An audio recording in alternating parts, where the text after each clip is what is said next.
जय हिंद दोस्तों। आज हम बात करेंगे अपने फ्रेंडली नेबर चाइना की। One can't choose its neighbour and unfortunately हमारे जो दोनों नेबर हैं पाकिस्तान और China, they are little hostile in nature. अभी रिसेंट न्यूज़ आई थी कि चाइना ने अरुणाचल प्रदेश के अंदर एक नया गांव कंस्ट्रक्ट कर लिया है जिसमें तकरीबन 101 घर हैं, और वो जो विलेज उन्होंने कंस्ट्रक्ट किया है वो 4.5 किलोमीटर इंडियन टेरिटरी में है, जो कि डिस्प्यूटेड है।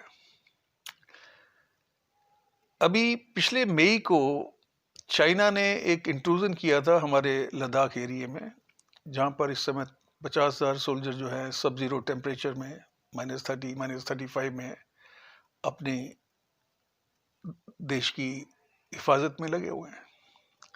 तो चाइना एक रोग नेशन है, और उसकी जो विस्तारवाद की पॉलिसी है वो सिर्फ इंडिया पे नहीं बल्कि वो लैंड पे भी कर रहा है, सी में भी कर रहा है, और अपने जो छोटी पड़ोसी मुल्क होते हैं उनको धमकाता है। तो अभी हम बात करेंगे कि ये जो अरुणाचल के अंदर उसने जो कंस्ट्रक्शन की है उसका क्या मतलब है। चाइना ने क्या किया है कि जब मई में उन्होंने हमें यहाँ पे लेह लद्दाख में उलझाए रखा, तो पीछे से उन्होंने अरुणाचल में इसकी कंस्ट्रक्शन शुरू कर दी। 2019 में ये कंस्ट्रक्शन शुरू हुई थी और 2020 में ये कंस्ट्रक्शन खत्म हो गई। इंडियन गवर्नमेंट ने जो रिएक्शन दिया है वो कहते हैं कि हम भी अपना जो बॉर्डर एरिया वो डेवलप कर रहे हैं, लेकिन चाइना ने 1990 से अपने बॉर्डर एरिया के अंदर अपना कम्युनिकेशन नेटवर्क, ब्रिजेस और जितने भी इंस्टॉलेशन, स्पोर्टिंग इंस्टॉलेशन होती हैं वो उन्होंने बनाई।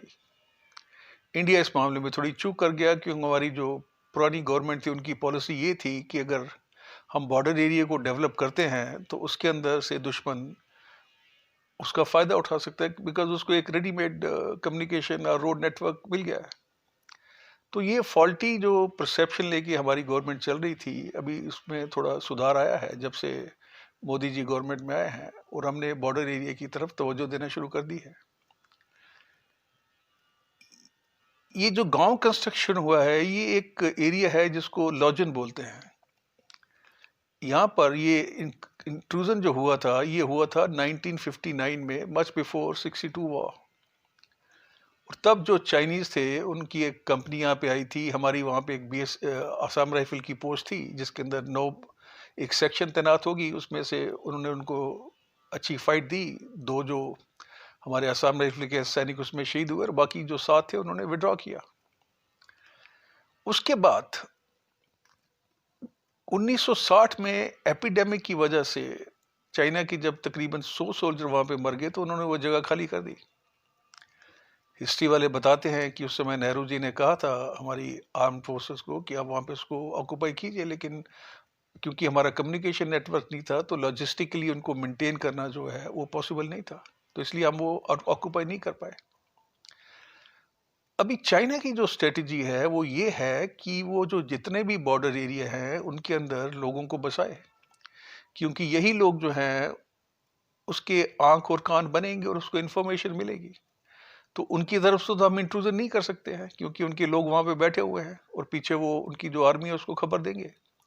हमारे लिए भी ज़रूरी है कि हम अपना जो तकरीबन 3500 किलोमीटर का एरिया है चाइना बॉर्डर के साथ, उसकी नीयत को देखते हुए हम अपने लोगों को वहाँ पे बसाएं, उनके लिए वोकेशनल ट्रेनिंग बनाएं, उनको फ्री में घर बना के दें ताकि ये लोग हमारे आँख और कान बन सकें, और कल को इनको अब सुटेबली रीइंफोर्स करके, सुटेबली वेपन दे के they can be A potent force which can defend our territories. क्योंकि अपनी टेरिटरी की अगर हम हिफाजत नहीं कर सकते हैं तो दुनिया में हमारा जो रुतबा है आने वाली सुपर पावर का, उसके ऊपर लोग क्वेश्चन मार्क लगाएंगे। तो दोस्तों आज हम इतना ही शेयर करेंगे, और उसके बाद wishing you all the best. God bless.